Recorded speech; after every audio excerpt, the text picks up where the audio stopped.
Olá a todos, aqui é o professor João Fabro da Universidade Tecnológica Federal do Paraná, UTFPEC, de Curitiba. Estou aqui para uma aula da disciplina de Oficina de Integração dos departamentos de Eletrônica e Informática. Essa disciplina busca desenvolvimento de projetos, então todo o semestre é voltado para que equipes desenvolvam um único projeto envolvendo eletrônica, envolvendo informática, envolvendo diversas tecnologias que são estudadas durante o curso. O objetivo da disciplina é integrar os conhecimentos de todas as outras disciplinas e prover uma oportunidade de aprendizado de desenvolvimento de projetos para as equipes. Bem, o tema da nossa aula de hoje é gerenciamento de riscos. Tá? E eu vou utilizar aqui uma planilha para exemplificar como é feito esse planejamento de risco. Então, nessa planilha, a gente pode ver aqui um exemplo em que são elencados 19 riscos de uma equipe de semestres anteriores, a equipe Robson, Robô Garçom, e para cada um desses riscos tem aqui o nome do risco, o impacto e a probabilidade. O impacto implica quanto que esse risco, caso ele ocorra, vai impactar no desenvolvimento do projeto. Pela legenda aqui pode-se ver que o impacto pode ser desde muito baixo, valor 1, até muito alto, valor 5. O impacto muito alto quer dizer que o projeto fica praticamente inviabilizado caso esse risco ocorra. Com relação à probabilidade é a chance daquele risco ocorrer de acordo com a avaliação prévia dos integrantes da equipe. Também pode ser muito baixo até muito alto, sendo que muito baixo é muito improvável que o risco ocorra, e muito alto é extremamente provável que o risco ocorra. Bem, o que são os riscos? Risco é tudo aquilo que pode acontecer durante o desenvolvimento do projeto e vai impactar o desenvolvimento. Então aqui, no primeiro caso aqui, essa equipe Robson, Robô Garçom, ia fazer um robô que leva copos de água, copos de bebidas para os clientes num bar. E o robô deve seguir linhas para chegar até as mesas. Então, a incapacidade do robô de seguir linha foi um dos elementos elencados aqui como um risco no momento do planejamento do projeto. Esse risco teve um impacto alto, impacto 5, muito alto, e uma probabilidade de acontecer também alta. Basicamente, os estudantes estavam achando que ia ser muito complicado, muito difícil eles desenvolverem essa atividade do robô seguir as linhas. Então, essa é a primeira etapa do desenvolvimento de um plano de riscos. É você elencar tudo aquilo que pode acontecer durante o desenvolvimento e ter um impacto no seu projeto. Então, aqui existem diversos elementos que são elencados, Alguém desiste da disciplina, a equipe, há um vazamento de líquido sobre o robô e daí tem um problema, falhas no módulo de comunicação Bluetooth, problemas de planejamento e assim por diante. Tá ok? Então, a primeira coisa que a equipe tem que fazer na hora de fazer um plano de resposta ao risco é elencar todos os possíveis problemas que podem ocorrer, todas as possíveis situações que podem impactar no desenvolvimento do projeto. A segunda questão é daí você avaliar, a partir do seu conhecimento, da sua habilidade máxima, qual o impacto e probabilidade.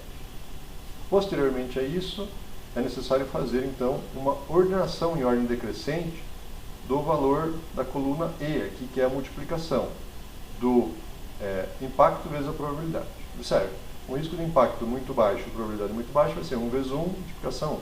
Se o impacto for 5 e a multiplicação da probabilidade for 5 também, você vai ter o impacto máximo 25.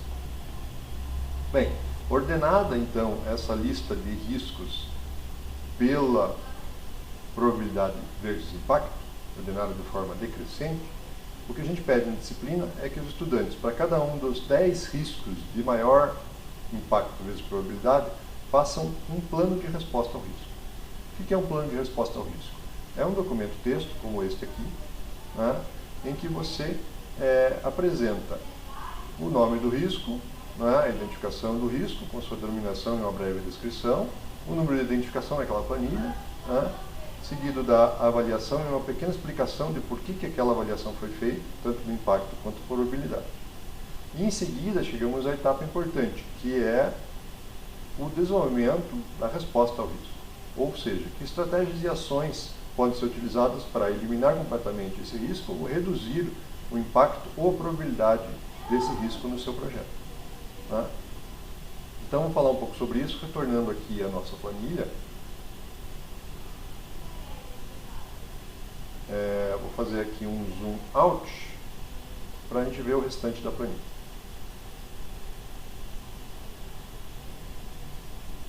Então, agora, vendo a planilha completa, a gente percebe que aqui embaixo estão as abordagens que eu posso aplicar para diminuir o impacto ou a probabilidade do risco, né, da ocorrência daquele risco no projeto. Observe, muito provavelmente não são os 10 ou esses 20 riscos que vão ocorrer. Entretanto, alguns deles, caso ocorram, terão um impacto muito grande, e alguns deles têm uma probabilidade grande de ocorrer também. Então, a ideia do plano de resposta ao risco é tomar atitudes de forma a evitar, prevenir, diminuir o impacto ou a probabilidade dos riscos ocorrentes. Então, existem 4 abordagens possíveis num plano de resposta a um determinado risco. A primeira abordagem é evitar. Evitar o risco é mudar o plano de projeto para eliminar o risco ou a condição, ou para proteger os objetivos do projeto desses impactos. Então, é bastante complexo, bastante difícil você achar uma maneira de evitar completamente um risco. Um exemplo aqui que eu posso dar é o seguinte: suponha que eu esteja planejando um churrasco num parque no domingo, com alguns amigos. Existe um risco, que é o risco de chuva. O risco de chuva normalmente tem um impacto negativo no desenvolvimento da tua atividade, do teu projeto, do churrasco. Então, qual seria uma maneira de evitar esse risco? A única maneira que me ocorre é levar esse churrasco para um lugar fechado, para um clube, para um salão de festas do prédio de alguém. Observe, quando eu mudo o meu plano para evitar aquele risco, eu estou fazendo uma mudança grande. Eu ia fazer um churrasco no parque e agora vou fazer um churrasco no local fechado. Então, é importante lembrar que todo plano de resposta ao risco ele vai impactar no desenvolvimento do teu projeto. Vai impactar no custo, vai impactar nos resultados, ou vai impactar no cronograma.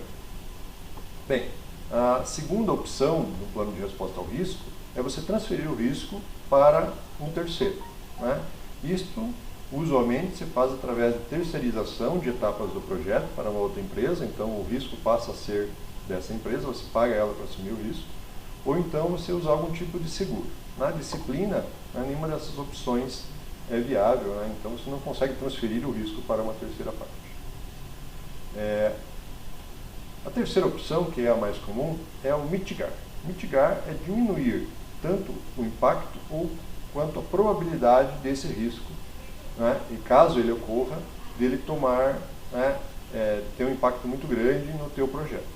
Então, é tomar atitudes preventivas que permitam você diminuir ou o impacto, ou a probabilidade, ou ambos. Então, no caso lá do Robson, o robô garçom, o robô ser incapaz de seguir linha era uma preocupação grande para eles. Então, o que eles fizeram? Eles adquiriram os sensores e eles pensaram em 2 formas do robô realizar aquele segmento de linha, o plano A e o plano B. O que isso vai acontecer? Na hora que você coloca 2 equipes em paralelo fazendo esses estudos, a chance de um ou outro dos planos darem certo diminui o impacto desse risco no projeto. E diminui também a probabilidade dele ocorrer. Observe que a hora que você decide tomar uma ação dessa, você está criando uma ação, você está criando uma atividade no teu planejamento que você não precisaria se você não tivesse levado em conta esse risco. Então isso vai impactar em que vai sobrar menos tempo para fazer as outras coisas, provavelmente algum outro requisito vai ser deixado de lado para que você tome esse cuidado com o risco.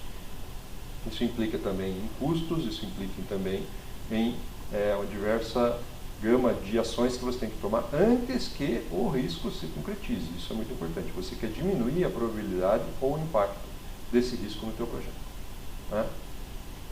O quarto e último elemento aqui que a gente pode colocar como ação, abordagem para tratamento do risco, é o aceitar. Aceitar, basicamente, é você dizer que, né, não há o que fazer, se o risco ocorrer, você vê na hora, né? Então, basicamente, você não vai tomar nenhuma atitude preventiva, você vai assumir o perigo daquele risco acontecer. E quando ele acontecer, daí você pensa no que fazer. Uma outra alternativa é você até criar um plano de contingência. Se tal risco lá acontecer, aí a gente vai gastar mais recurso, ou a gente vai adiar o desenvolvimento do projeto, que no caso da disciplina não é possível, ou você vai fazer alguma coisa na hora que o risco ocorrer, né? Então é muito importante evitar, minimizar esses aceitos, né, essas aceitações dos riscos. Ok, pessoal? Então, agora, retornando lá ao nosso documento de texto, né, aqui você vai colocar as suas ações para eliminar ou reduzir o risco, né? O que você vai fazer para prevenir, transferir, mitigar ou aceitar o risco, e colocar aqui o impacto e a probabilidade reavaliados após você incluir essas suas ações no cronograma, após você colocar, por exemplo, um risco muito comum é o risco de se errar o planejamento do cronograma, uma questão do prazo, questão do tempo que demora cada atividade para fazer. Então, um jeito de você minimizar esse risco aí é você colocar folgas no teu cronograma, né? Inclusive, a gente recomenda que você coloque uma folga de 30% em cada atividade, depois que você avalia lá quanto tempo você acha que vai ser possível fazer aquela atividade, põe 30% de folga. Então, qual é o impacto disso? A questão do planejamento vai ter que terminar, né, a tua execução vai ter que terminar com 70% do teu tempo gasto, e os 30% que sobrarem serão utilizados para tratar imprevistos, para tratar problemas que aparecerem. Ok, pessoal? Então, ao final do planejamento de risco, você vai ter essa planilha, né, com os teus riscos levantados e as 10 folhas de resposta ao risco, e cada uma delas vai impactar ou mudanças de cronograma, mudanças de atividades ou mudanças de custo do projeto. Então é muito importante levar tudo isso em consideração. Isso é uma das características que leva a projetos de sucesso. Ok, por hoje é isso. Obrigado pela atenção. Até breve.